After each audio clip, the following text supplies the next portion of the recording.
please rise. Greg is going to give our invocation, and we'll follow that with pledge. Will you pray with me, please? Lord, we thank you for this opportunity to gather today and just to celebrate another day that you give us. And we thank you for how good you are to us and how you come alongside us and our family and our community and give us opportunities. Help our eyes to be open to those opportunities, and more importantly, help us both in our hearts and in our bodies step forward and take on those opportunities to help others. We thank you for the history of this club and hope that you will continue to bless it in our work, helping those who merely need a little bit of help at a certain time, that we would be that and that we would work hard to always continue to do that. Thank you for all those who serve in this community and around the world to honor you and to honor freedom everywhere. And just bless us as we go into this weekend with our families. It's in your son's name I pray. Amen. Come in the pledge.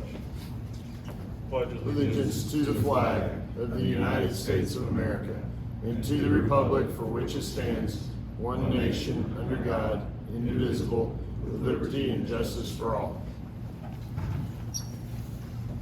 All right, any guests this morning? Yes. Good job. Well done. Sanders Siegel. We've been friends for over 15 years. I lived in White Rock Elementary. His wife Jen and his 2 kids, Max and Cole. So just enjoying it. Excellent. Any other guests? I see some newer members, so thank you all for being here this morning. Chris is out of town, so you get a preview of the next 12 months is going to be like. So, all right, here we go. So, let's see, announcements. So, Mr. Lundy is not here. So, next week, next Saturday, is our annual 4th of July parade on the 3rd. The parade starts at 9. So, since you all have a newsletter, there's a sign-up genius in there. Lineup will start at 8. So we need volunteers for the lineup as well as the carnival. So please check the newsletter, sign up. But that's next Saturday the 3rd. Next week being Friday, Matt will be here to kind of walk through the parade logistics of where everything is, just to make sure we're all on the same page there. So any questions on that, please let me know or reach out to Matt. I'm excited that it's back, and I know the community, I think he had 40 some odd floats at this point confirmed. So shows the community's ready to be back as well. So look for that, and we'll see you next Saturday. Oktoberfest is coming up. I know it sounds odd, but it is October 2nd. So October 2nd, save the date. Right now, the critical element is sponsors. So there's a pretty big push out there to get sponsors lined up, just to make sure that we go to the event in a good spot. So if you've got contacts, companies, friends, whoever, in the newsletter as well was the sponsorship packet, so please pass that along. So Jason Edgerton is kind of heading up the sponsorship side, so if you have questions, maybe who's talking to people, or want to run something by him before you reach out to somebody, reach out to Jason on that. So mark your calendars there. Chris sent me a note. Darren Wickham's father passed away this week, so please keep him and his family in your thoughts and prayers. And Mr. Poteet. Yep. Thank you. I just wanted, as most of you know, we got sworn in for school board last Monday, a week ago. And the first meeting started at 6 p.m., ended at 1 a.m., and I thought, what the hell did I just do? So apparently that's not the norm, but it was pretty interesting either way. And then Wednesday we went on our first retreat, not a retreat, but it was a conference down in San Antonio that the whole board got to go, which was good. You get to start knowing everybody and each other. But what I wanted to say is I know the club obviously is separate from any of these kind of political races, but as a member, individual member, and for all of you individual members, I just want to say thank you for the support. I know a lot of you put some hours into helping out at the polling sites.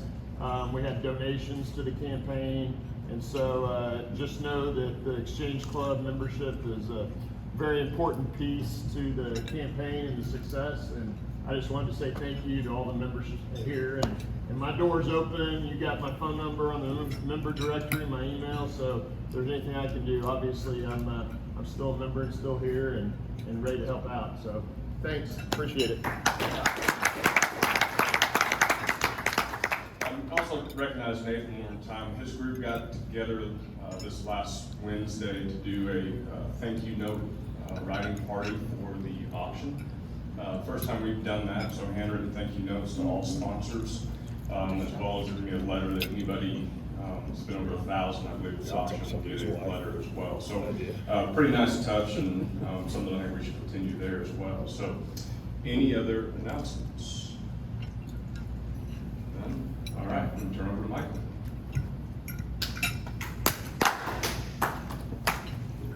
Thank you, Robert. Good morning, Lake Highlands. Morning. So this is my last Friday morning to stand before you and introduce the program, and we're closing with a great one today. We're really fortunate to have Brian Hawkins from Healing Hands Ministries with us today. For anybody who's not familiar with Healing Hands, it was founded in 2005 to provide quality health care to Dallas residents. They opened their first clinic in 2007. With all volunteer doctors, served 250 patients that year. Since then, they've grown. They've opened a number of other locations. They opened a dental practice, a vision practice, a family practice. And the most recent number I saw, I'm sure Brian will update this, but the most recent number I saw was they served over 20,000 patients in 2019. So tremendous growth. So Brian was announced as the new CEO of Healing Hands just in March and started just last month, I believe. So, still getting settled in Dallas. I know we've got some guys that are pitching him to live in Lake Highlands, but they're still learning their way around town. Before joining Healing Hands, Brian had a nearly 30-year career in healthcare management. He was the president and CEO of a practice in Baltimore, and then before that he held a number of positions with the VA, culminating as the CEO of the District of Columbia VA Medical Center in Washington. So with that, please welcome up Brian.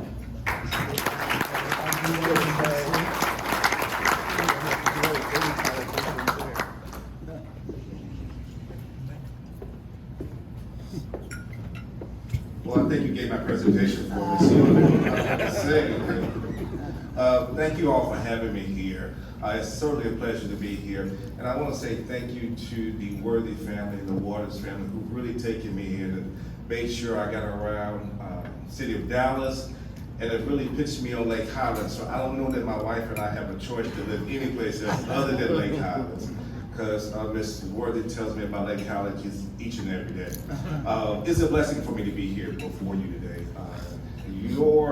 Your healthcare organization, Healing Hands Ministry, like he said, was founded in 2005 and was really founded as a faith-based organization to take care of people in the Dallas area who couldn't afford healthcare, who were underinsured or didn't have any insurance at all, and it's grown significantly.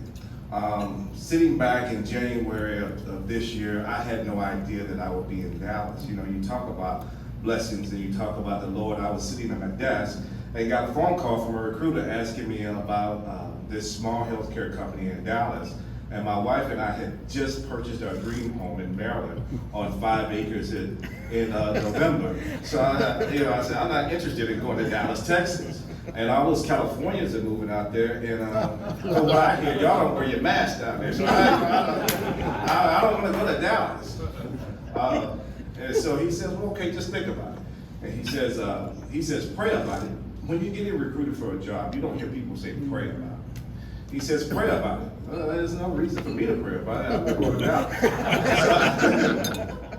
So I talked to my wife, we prayed about it. And then he showed me some information about the organization.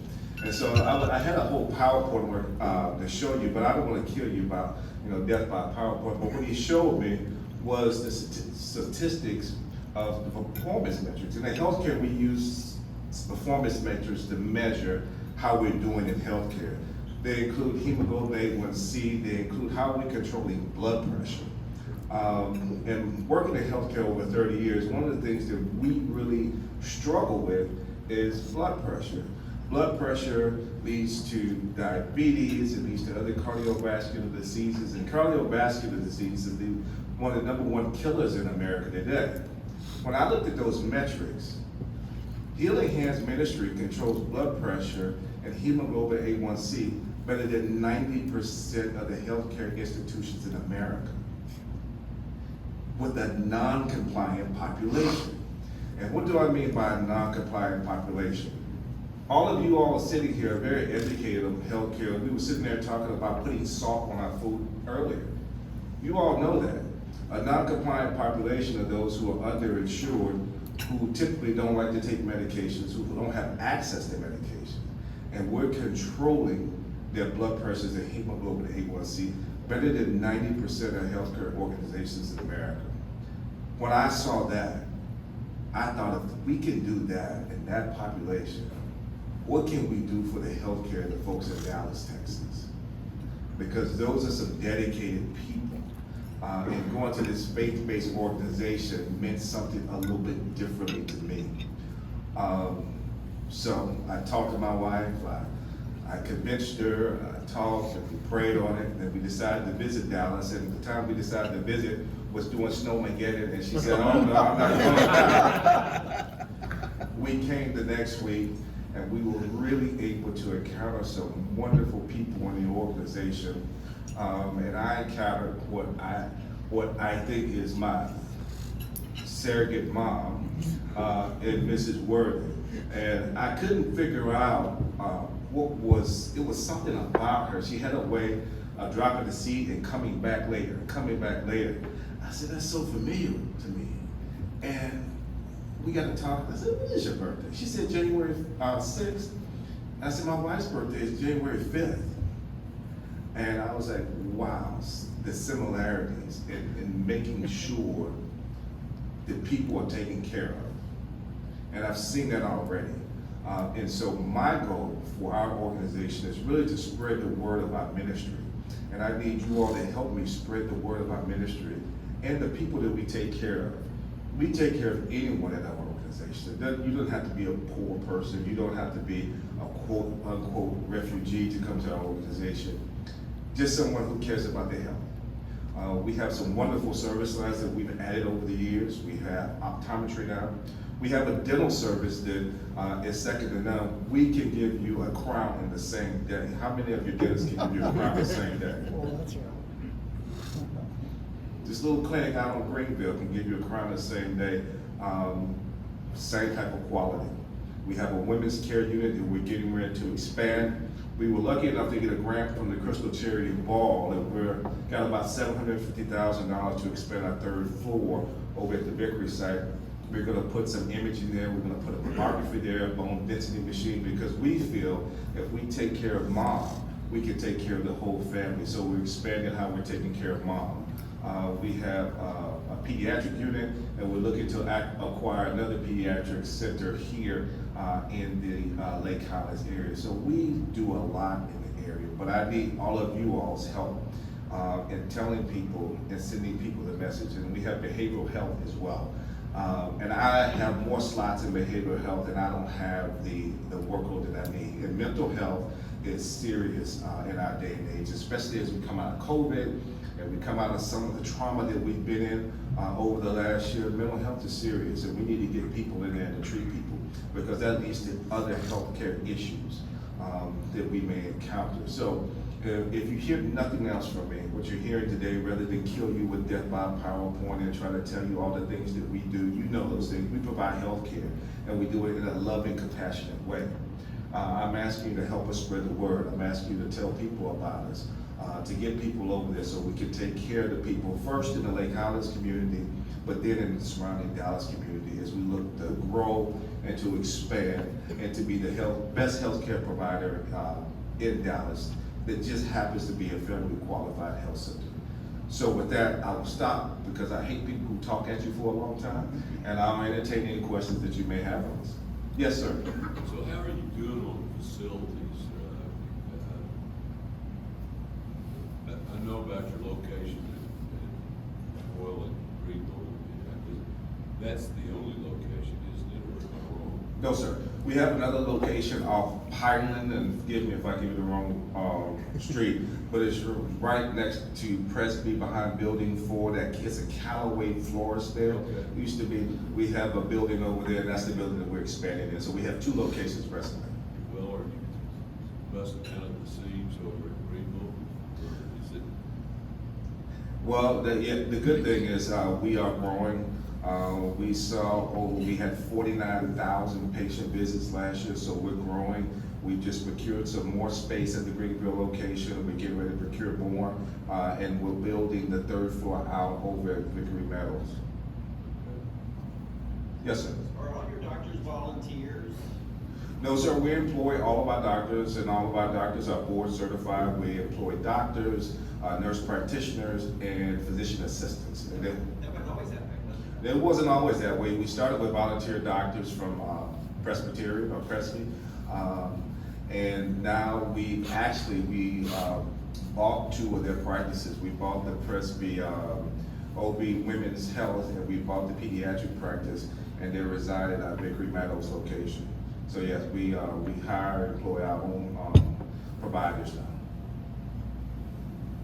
Yes, sir. So I assume that those that can pay do, those that can't don't, and take insurance, Medicare, Medicaid, all that stuff? Yes, sir. We don't turn anyone away based on ability to pay.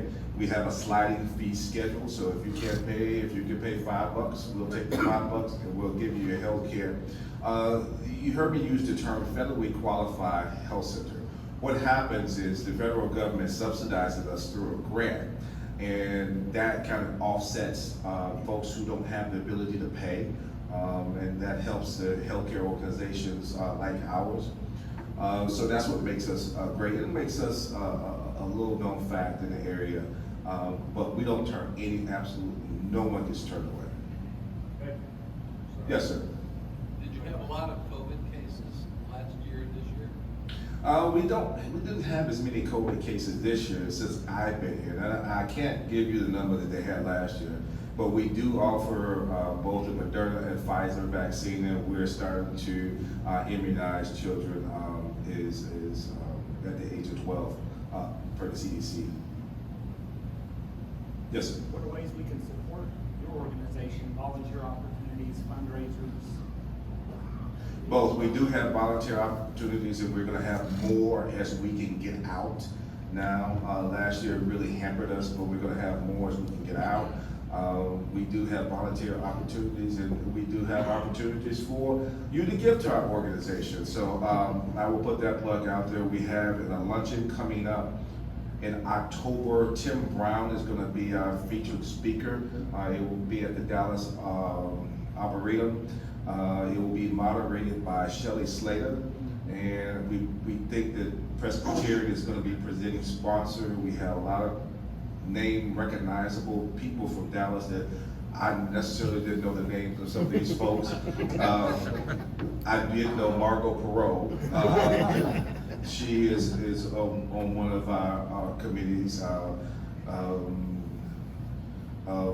Roger Staubach's daughter is on one of our committees doing this, and so forgive me, I know that she was a representative here, but I'm still getting to know everyone, but I know Roger Staubach. Okay? That's an opportunity for us, and I was going to talk to Jason before I left, wherever Jason is. If Jason, you could raise your hand. I thought Jason was the person that we could buy a sponsorship for Oktoberfest. Is Jason here? Yeah. Okay. All right. please put me in touch so we can buy a sponsorship for the Oktoberfest and really get involved and get our name out there. We're probably going to change our name a little bit.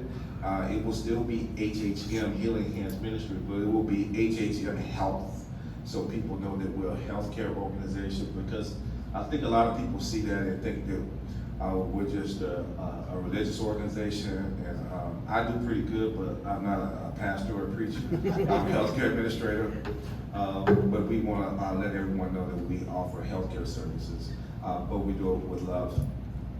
Yes, sir. So in a general context, I mean, over the years, we've been able to, in different years, make a donation to support as it was growing. Sounds like it's grown to a point with federal grants and some things. Obviously, it's a much bigger pie and all that. So to what degree is the fundraising, like we might participate in the past, a part of your annual program? It's still very much a part of our program. The one thing that I don't want to do, and I guess your video this,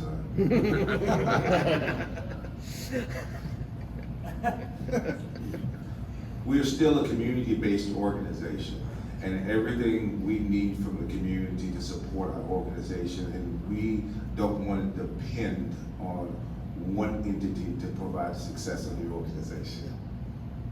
Want to make sure that I said that in a way that I didn't get in trouble if you all caught my drift. But maybe I can say that I'm in Texas now, right? We're now on the national grid for electricity, so maybe I can say better with Texas. But no, yeah, we are supported by the federal government, but I don't want to get. We have organizations like mine in the past that I've seen that rely solely on those dollars. And what happens is the types of services they offer can be limited, and I don't want to limit the service that we offer, so we need community support now more than ever. Yes, sir. Transportation, I'm guessing that some of the population that can't pay probably is limited by transportation as well. Do you all provide transportation to your facility, or have a bus that you can pick up patients, or? That's a great point. You talk about volunteer opportunities. We do have a van that we recently got working again. It just needed a new battery. I don't think it has 20,000 miles on it. And I want to go start picking up patients who don't have access to transportation.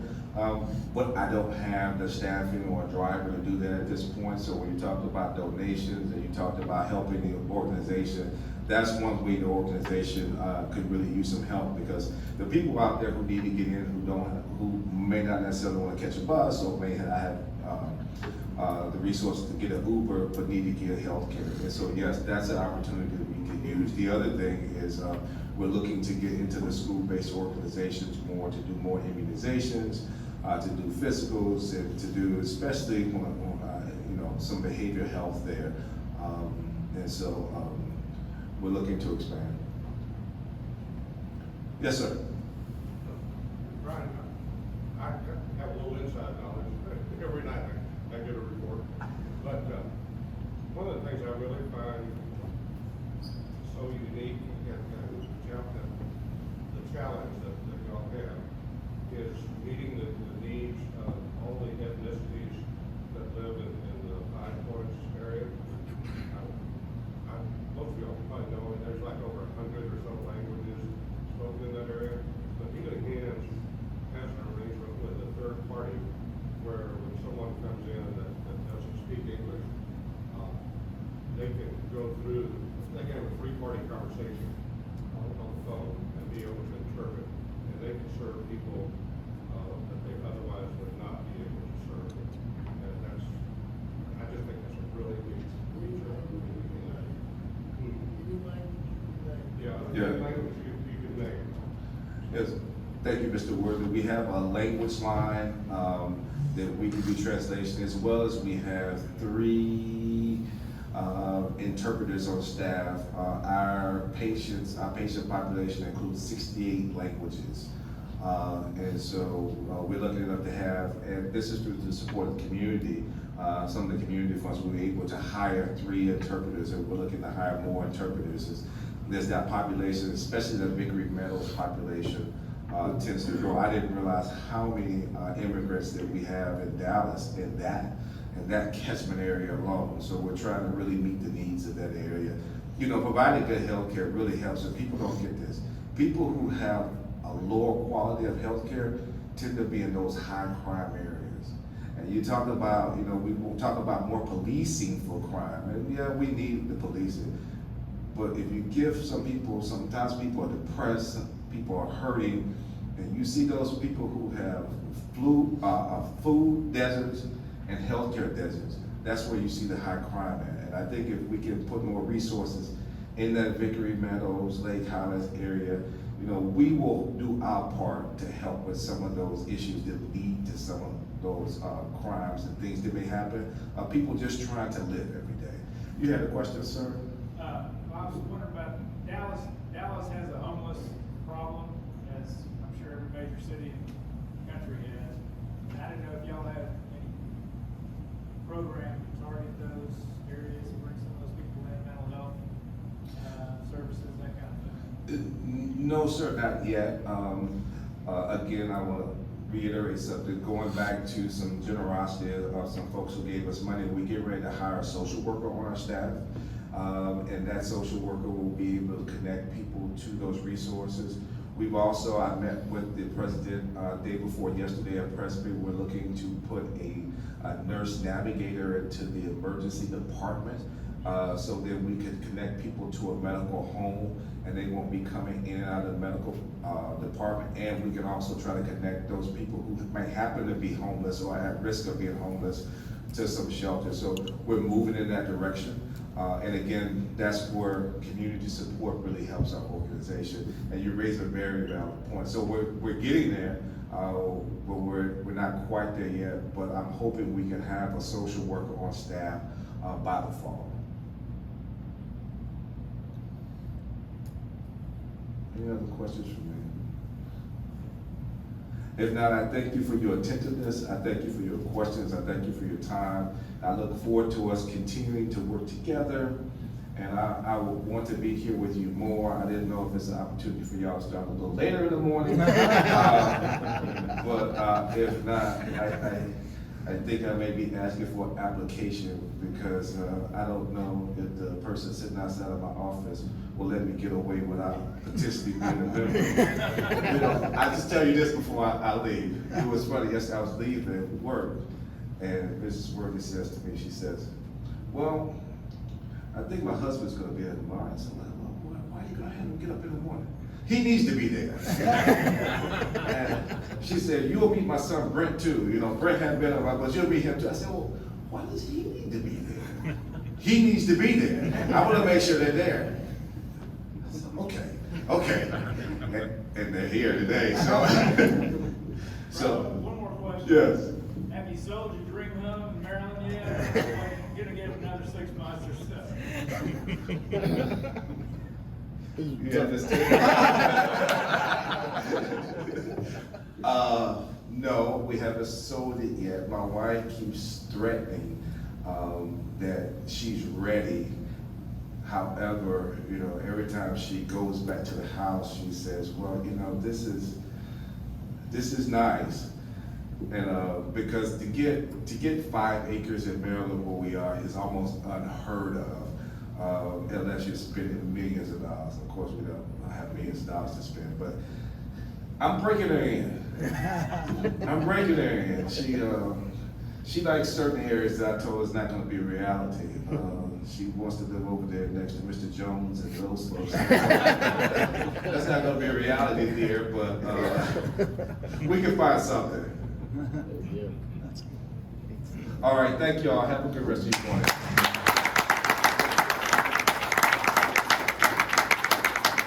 A little something from the exchange tub for you, a little coffee mug. I'm told it goes to a koozie, but I don't really know. So thank you very much. Thank you. Make sure I get in touch with Jason. Absolutely. Got a note here. So, you know, Brian, I really appreciate you being here and giving us a little update. Welcome to Dallas as well. And, you know, the momentum you all have going right now is special, and I know we're very thankful to have you. So thanks for being here. Andrew, thanks for being here as well. I'm sure we can get Michael in touch with both of you, unless you want to. Brent, you got a few more days here, so. So all the jokes is our board turns over July 1, so we're all in transition mode. So yes, but besides that, thank you, Andrew, as well. Any other announcements or notes? July 3rd parade, don't forget. What's that? Anything? We meet next week. Yes, we will meet next Friday. So next Friday, Matt will be here and give us the layout of the parade and all the details. So 7 o'clock next Friday as well. So see you all then. We are adjourned.